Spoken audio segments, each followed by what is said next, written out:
Happy New Year, everybody, from the Clan of the Grey Wolf. It is the Commodore with the weekly Ringer for the first week in 2011, the third installment of the weekly Ringer series. And again, you guys stepped up to the plate. Love the feedback for last week's Ringer, which focused around what is your favorite Christmas special of all time. Now, before we move on to what my answer to that Ringer might be, I am going to spend a couple minutes, as always, looking at some of the answers that you guys gave that I thought deserved a little attention. Quite simply, everybody was mentioning the classics, right? There were a few missing classics that we'll get to in just a second, but that I would not have guessed. But everybody mentioned the classics, and I think if we're going to be honest, if you held a gun to anybody's head and said, what are the best, I don't know why you'd hold a gun to someone's head and ask them what their favorite Christmas special was, but if someone did that, what they would say is if we're going to be honest, is probably one of the classics. We're talking, you know, Charlie Brown. We're talking The Grinch. I know, not the Jim Carrey version. We're talking some of the claymation classics, and these were some of the ones that I didn't see. I saw Santa Claus is Coming to Town. That got mentioned. But how about Rudolph the Red-Nosed Reindeer or Frosty the Snowman, the animated version? Those are classics that I think are just a part of Christmas forever, and It's a Wonderful Life has kind of been relegated to a Christmas special, hasn't it? But anyway, so the classics will probably win this conversation, but this is the Ringer, so it's always about digging a little deeper. It's always about finding a little more of that, get those nostalgia juices flowing, if you will. So yeah, so I wanted to dig a little deeper, and a couple of the answers that we had really, I think, did a great job of that. First of all, Kiss Save Santa. I mean, I don't even have words to say how epic that is. That is just ridiculously epic, okay? If you have, you know, all you need to know, pterodactyls, Kiss, saving Santa from dinosaurs. I mean, it's off the charts epic, and thank goodness somebody really mentioned that. That's fantastic. And honestly, a few I haven't seen. A few you guys mentioned that I haven't even seen. The Lois and Clark thing. You know, the only reason I watched Lois and Clark when I was growing up is because Terry Hatcher used to be really, really hot. So I can't even remember. I had kind of even forgotten that was a show about Superman, to be honest. But anyway, so I haven't seen the Lois and Clark Christmas special. I also hadn't seen the Ed, Edd and Eddy Christmas special. That was never one of my favorite cartoons, but I know Christmas specials tend to bring out really cool elements of shows that they might not otherwise examine in the regular course of the show. So those are all really cool answers. And some of you even brought up some of the games. I never would have expected to hear Christmas Lemmings come up in a conversation about Christmas specials. So thanks again for looking outside the box, guys. Thanks for digging a little deeper in that nostalgia bucket to pull out something other than a classic, and thanks for being honest with me about some of your favorite Christmas classics, even if they are guilty pleasures like Kiss Saves Santa. With no further ado, I will now talk to you about my answer to the last week's Ringer about Christmas special, and it definitely follows along those lines of the Kiss special, and that is, it is Pee-wee's Christmas special. Now, I'm not sure how many of you out there were fans of Pee-wee back in the day, or if you never knew Pee-wee because you're too young, that's okay too. But Pee-wee Herman was one of my favorite shows growing up.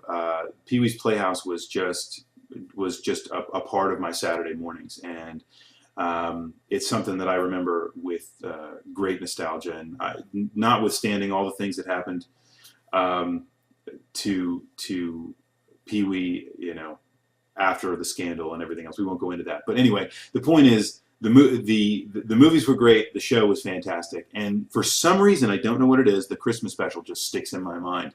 And it's all available. And I'll talk to, for any of you that haven't seen it, I'm going to post a link after the break on this very Ringer so that you can go click it and watch it yourself. It's in 3 pieces on YouTube for free. About 30 minutes to watch, and you should definitely, while you're still in the Christmas spirit, get in some Pee-wee's Christmas special. But here's some of my favorite parts of it. First of all, the celebrities in this. There is a laundry list of celebrities, and some of them are funny, some of them are ridiculous, and some of them are actually legitimate. You know, first of all, you've got Whoopi Goldberg and you know, Magic Johnson are in this thing, and you kind of scratch your head and go, what?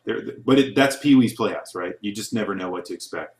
Also, he was not a celebrity on the show, but he was on the show, is Lawrence Fishburne, who appears as Cowboy Curtis, of course. For any of you that were big fans of the show, you probably did the same thing that I did. When you went to go see The Matrix, you were actually surprised to see that Cowboy Curtis was Morpheus. Instead of now going back and watching the Christmas special and going, oh my gosh, Lawrence Fishburne, Morpheus, is now, you're used to be Cowboy Curtis. But anyway, the point is, there's some really quirky little celebrity appearances on this thing. And some of them are just ridiculous and hysterical. For example, I'm going to tell you right now, I would have such a little small idea of who Frankie Avalon and Annette Funicello actually were if it weren't for Pee-wee's Christmas special. The only reason I know who those people are, Charo, the only reason I know who those people are because of Pee-wee's Christmas special. I'm not saying that's a good thing, but who knows? Maybe I'll win a Trivial Pursuit someday because of Pee-wee's Christmas special. But they're on it. They sing songs. It's the only reason I know who they are. And any of you that are younger than me that have no idea who the hell I'm talking about, don't bother looking it up. It's not even worth it. Beach blanket bingo is not even worth your time. The point is, that leads me to another part, which is that Feliz Navidad. Whenever anybody says Feliz Navidad, all I can hear in my mind to this very day is Pee Wee Herman going, Feliz Navidad! So the next time you hear somebody say that, or the next time you hear that in the car with somebody, just scream it at them and send them to the Christmas special. So anyway, I mentioned the entire thing is on YouTube. I'll put a link afterwards and experience the one and only, my favorite Christmas special outside of the classics, Pee-wee's Christmas special. It's epic and not to be missed. And now that brings us to this week's Ringer, the first Ringer of 2011. And Rue actually posted something I thought was really cool. Looking back on 2011, what your favorite game might have been. That's not going to be the question for the Ringer. That's Rue's blog post for the week. I'm certainly not going to step on his toes, but got me thinking. What are some of the great things that happened in 2011? We had in terms of gaming, we had some great and tremendous offerings. We had Halo Reach. We had StarCraft 2 finally. We had Cataclysm and Warcraft, right? Rock Band 3, some of my favorites. But also, we had another Prince of Persia installment, which was another of my favorite games of 2010. But so there were also independent games. Think about Minecraft or Super Meat Boy.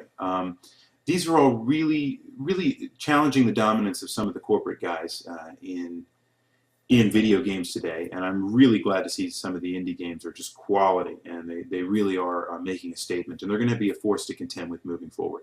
So in terms of gaming, I think 2011 was fantastic, or 2010 was fantastic, excuse me. That got me thinking also about 2011. So we've got a lot of things coming up for 2011, a lot of things, a lot of games, a lot of technologies, a lot of mobile devices, all kinds of things that are really coming to the forefront now. And the Ringer today is going to be, again, the theme of New Year's. It is going to be, what is your most anticipated game of 2011? So that, is there a development blog you're watching every single day? You're hitting that F5 key just to make sure you find out the newest details about a game you're looking forward to. Is there another entrant in a series you just can't wait to see? Is there an indie game that you're following? Whatever the case might be, what's your favorite game of 2011 looking forward?